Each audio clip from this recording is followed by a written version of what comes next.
Channel mister Bibbles nursing. जो channel पर new हैं प्लीज़ चैनल को सब्सक्राइब कर दीजिए एंड वीडियो को लाइक कर दीजिए। इस वीडियो में हम बेसिकली इमेज बेस्ड जो भी क्वेश्चंस आए थे नॉरसेट में आज उसके रिगार्डिंग हम डिस्कशन करेंगे एंड आपको करेक्ट आंसर बताएंगे।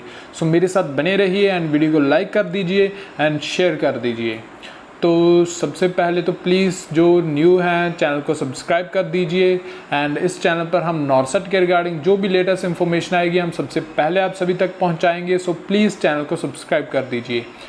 एंड तो बात करते हैं पहली इमेज के बारे में। तो आपको ऐसी ही image same to same image आपको नॉरसेट में देखने को मिली थी। तो आप जिनको तो आता था आंसर तो उन्होंने तो इमीडिएटली लगा दिया, लेकिन जिनको नहीं आता था तो मैं आपको बताता हूँ इसको क्या कहते हैं। तो ये इस डिसीज़ कंडीशन को हम क्या कहते हैं, तो हम इसको स्केबिस भी नहीं कहेंगे, ठीक है। अगर आपने स्केबिस टिक किया हुआ है तो आपका गलत है। अगर आपने ग्लोसाइटिस टिक किया हुआ है आपका फिर भी गलत है। अगर आपने एंग्लोस्टोमेटाइटिस किया हुआ है फिर भी आपका गलत है। तो आपको पता लग ही गया होगा कि ये कौन सी पिक है। तो इस पिक को हम कौन सी डिसीज़ होती है, तो वो होती है इम्पैटिगो, ठीक है। जिन्होंने भी इम्पैटिगो पर टिक किया है उनका 100% सही होने वाला है। एंड देन मूव ऑन करते हैं हम नेक्स्ट क्वेश्चन की तरफ। तो ये एक ऐसी पिक आपको दिखाई गई थी, वो आर्म पर था एंड वहाँ पर उन्होंने दिखाया था ऐसा ही निशान, ठीक है। तो कुछ लोग इस साइन को लेकर कंफ्यूज हो गए थे कि इसको क्या कहते हैं, ठीक है। तो जिन्होंने भी पैडिस पर लगाया तो उसका गलत है, क्योंकि पैडिस पर अगर रिंग वॉर्म होता है इसको बेसिकली रिंग वॉर्म के कारण होता है, ठीक है। इसको अगर टीनिया पैडिस हुआ है, टीनिया पैडिस होता है जब हमारी जो पैर की उंगलियां होती हैं, ठीक है, थंब होता है, उसमें कुछ ऐसी फंगल इन्फेक्शन हो जाए तो हम टीनिया पैडिस कहते हैं। कुरुस किसको कहते हैं, जब हमारे जेनिटल एरिया के आसपास के एरिया में जब कुछ भी ऐसा हो जाए तो हम कुरुस कहते हैं, ठीक है। तो कैप्टिस किसे कहते हैं, जब ही हमारे स्काल्प में कुछ हो जाए, ठीक है। अब स्काल्प में कुछ ऐसा साइन बन जाए तो हम कैप्टिस कहेंगे, ठीक है। अगर उन्होंने स्काल्प डाला होता एंड ऐसा निशान शो किया होता तो आपने कैप्टिस लगाना था, लेकिन कैप्टिस नहीं है। तो आपको पता लग गया होगा मैं किस रिगार्डिंग बात कर रहा हूँ। ये है कॉर्पोरिस, ठीक है। जो भी स्किन पर, किसी भी स्किन पार्ट पर, चाहे लेग पर, चाहे आर्म पर, कहीं पर भी आपके ऐसा निशान बनता है, ठीक है, आपके नहीं पेशेंट के बनता है ऐसा निशान, ठीक है, तो उसको हम कौन सी डिसीज़ कहेंगे, कॉर्पोरिस, टीनिया कॉर्पोरिस, ठीक है। तो ये टीनिया कॉर्पोरिस है। तो देन हम मूव ऑन करते हैं नेक्स्ट क्वेश्चन की तरफ। तो ये ऐसे भी आपको एक पिक दिखी होगी नॉरसेट के एग्ज़ाम में। तो क्या कहते हैं इसे, तो इसी के रिगार्डिंग मैं आपको बताऊंगा। तो इसको फोर्सेप तो हम कह ही नहीं सकते, ना ही ये डॉइंस रिट्रैक्टर है, ठीक है, एंड ना ही ये मैकिन्टॉश है। मैकिन्टॉश तो किसी भी तरह से नहीं लगता। तो ये क्या है, थायराइड रिट्रैक्टर, ठीक है। आपको आंसर मिला होगा वहाँ पर नॉरसेट के एग्ज़ाम में, उन्होंने लिखा था थायराइड रिट्रैक्टर। जिन्होंने भी थायराइड रिट्रैक्टर पर क्लिक किया है उनका 100% ये क्वेश्चन सही है। एंड देन मूव ऑन करते हैं नेक्स्ट क्वेश्चन की तरफ। तो एक ऐसी डिसीज़ कंडीशन भी आपको मिली थी क्वेश्चन की, ठीक है। तो वहाँ पर उन्होंने पिक दिखाई हुई थी ऐसी ही एंड आपने बताना था भी भाई इसको क्या हुआ है पेशेंट को, ठीक है। एक्सरे दिखाया हुआ था तो आपने बताना है कि क्या हुआ है पेशेंट का। तो मैं बता देता हूँ, अगर किसी को ऐसे अगर ब्लैक शो कर रहा हो, बहुत ज़्यादा ब्लैक शो कर रहा हो, मतलब कि एयर फिल है। अगर किसी का वाइट शो कर रहा हो, जैसे कि इस पिक्चर में शो कर रहा है, ठीक है, वाइट शो कर रहा हो, इसका मतलब कि फ्लूइड फिल्ड है, ठीक है। तो फ्लूइड इनमें से किन में प्रेजेंट होता है, तो उन्होंने ऑप्शन दी हुई थी ये सारी की सारी, ठीक है। इनमें से किन डिसीज़ कंडीशन में फ्लूइड प्रेजेंट होता है, तो ना तो न्यूमोथोरैक्स होगा, ना टेट्रालॉजियोफेलेट होगा, ना निमोनिया होगा। एंड जिन्होंने भी प्लूरल एफ्यूजन को टिक किया है उनका 100% ये क्वेश्चन सही होगा। तो इसका आंसर है प्लूरल एफ्यूजन, ठीक है। तो जिन्होंने भी प्लूरल एफ्यूजन को टिक किया उनका 100% ये आंसर सही है।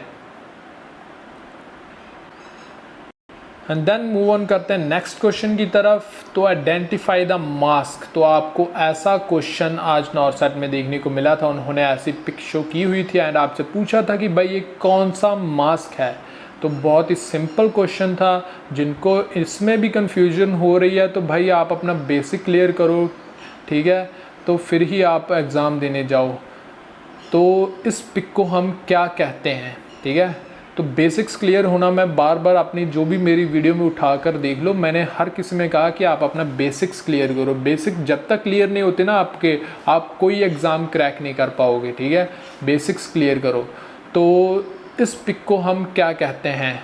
तो ना तो ये कैनुला है, ना ही रिब्रेथेबल मास्क है। बहुत सारे कैंडिडेट्स जो रिब्रेथेबल एंड नॉन रिब्रेथेबल में कंफ्यूज हो रहे थे, ठीक है। तो ना तो रिब्रेथेबल मास्क है, ना वेंचुरी मास्क है। तो ये करेक्ट आंसर इसका क्या होगा? नॉन रिब्रेथेबल मास्क, ठीक है, नॉन रिब्रेथर मास्क। तो इसका जिन्होंने भी नॉन रिब्रेथेबल मास्क पर टिक किया है उनका 100% सही होगा। एंड देन मूव ऑन करते हैं नेक्स्ट क्वेश्चन की तरफ। तो आपको सेम टू सेम ऐसी पिक आज नॉरसेट में देखने को मिली होगी एंड आपने सोचा होगा कि भाई इसका क्या आंसर आएगा। तो इसको हम कहते हैं Kramer method to identify bilirubin in neonates, ठीक है। तो क्रैमर मेथड हम इसके ज़रिए लगाते हैं। तो हमने बिलीरुबिन की रेंज चेक करनी थी। उन्होंने तो कुछ लंबा चौड़ा यहाँ पर लिखा हुआ था क्वेश्चन, तो हमने जो बेसिक इसकी नॉलेज थी वही आपको दिखा दी। बिलीरुबिन रेंज एट 3 लेवल, ठीक है। तो यहाँ पर 3rd लेवल बन रहा है अप टू थाइज। तो अप टू थाइज तक उन्होंने पूछा है कितनी बिलीरुबिन होगी, ठीक है, बिलीरुबिन की रेंज कितनी होगी। तो यहाँ पर फेस भी कवर्ड है एंड ट्रंक भी कवर्ड है। आपको अगर नेट पर आप सर्च भी कर सकते हो इसको, ठीक है, एंड आपको एक ऐसा ही सेम टू सेम चार्ट मिल जाएगा एंड उसमें बताया होगा कि भाई जो ट्रंक है, ठीक है, उसका कितना % है, फेस का कितना % है एंड थाइज का कितना % है।